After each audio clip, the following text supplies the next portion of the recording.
اب مغالطائی جو ہے وہ بیان کرتا ہے کہ اب قریش والوں نے جب یہ معاملہ دیکھا کہ حضور صلی اللہ علیہ وسلم اسلام کی تبلیغ سے باز نہیں آ رہے، دن بدن اسلام کی تبلیغ کرتے جا رہے ہیں، لوگ اسلام قبول کرتے چلے آ رہے ہیں، تو انہوں نے کیا کیا، یہ ساری کبینہ بیٹھی، انہوں نے مشورہ کیا کہ اب اس کا کوئی حل نکالا جائے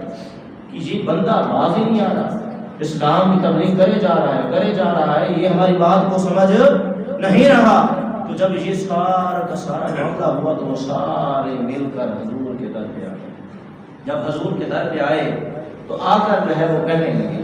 کہ یا رسول اللہ، اگر آپ شرف چاہتے ہیں، اگر آپ عزت چاہتے ہیں، آپ اگر یا رسول اللہ مقام چاہتے ہیں تو ہم اپنی قوم کا آپ کو سردار بنا دیں۔ یا رسول اللہ، اگر آپ عزت چاہنے والے ہیں کہ لوگ آپ کی عزت کریں،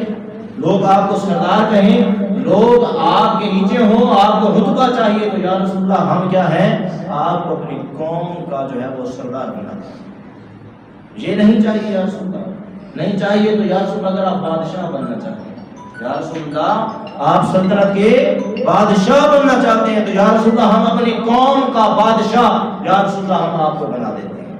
آپ راضی ہو جائیں۔ پھر تیسرا دوبارہ سے جو ہے پھر سے آگے سے انہوں نے جو ہے جو ان کا مطالبہ تھا وہ لے کر آئے، جو وہ بات عرض کرنا چاہتے تھے حضور کو کہ کوئی ایک پیشکش جو ہے، تیسری جو ان کی پیشکش تھی حضور صلی اللہ علیہ وسلم سے کہ حضور صلی اللہ علیہ وسلم قبول کر لیں، کہنے لگے کہ یا رسول اللہ وہ چیز جو آپ کے اوپر صورت کی شکل میں آتی ہے، یا رسول اللہ وہ چیز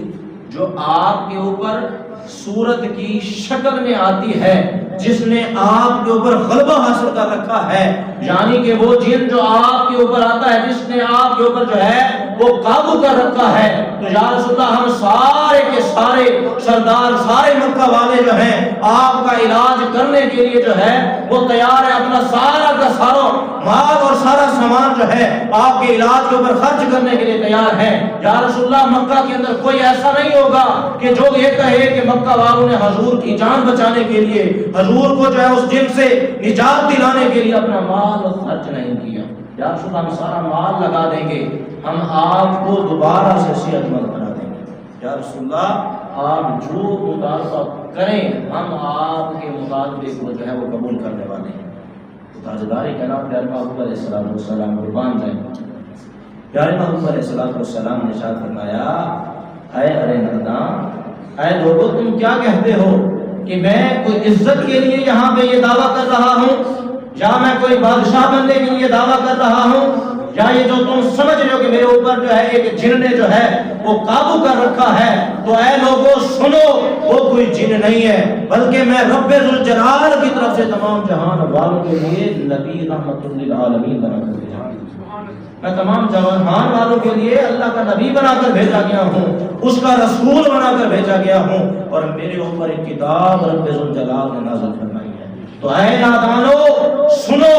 کہ وہ جو کتاب ہے، جو رب کا میں حکم لے کے آیا ہوں، میرے رب ذوالجلال نے مجھے حکم ارشاد فرمایا ہے کہ اے میرے پیارے محبوب جا کر اس قوم کو جنت کی خوشخبری سنا دے۔ یا رسول اللہ ان کو جنت کی خوشخبری سنا دے، جہنم کا ان کو ڈر سنا دے۔ تو اے لوگوں سن لو، میں نے وہ رب ذوالجلال کا حکم تمہارے تک پہنچا دیا، وہ جو نصیحت مجھے بتائی گئی تھی میں نے تمہیں نصیحت کر دی، تمہیں پہنچا دیا۔ اب تمہارا کام ہے جو میں نے نصیحت کرنی تھی، جو مقام جو بات جو تھی، جو حکم تھا رب ذوالجلال کی طرف سے جو پہچانا تھا، وہ میں نے تمہارے لیے وہ حکم جو لے کے آیا تھا وہ حکم تمہیں پہنچا دیا۔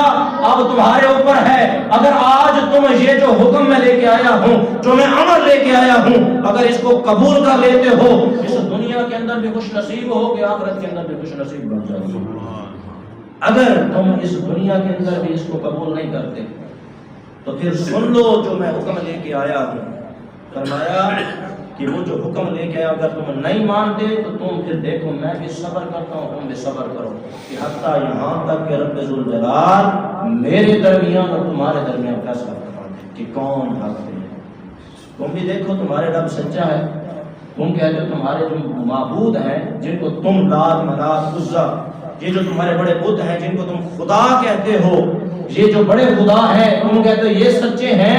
میں کہتا ہوں ایک ہی رب ہے، وہ وحدہ لا شریک ہے، وہ وحدہ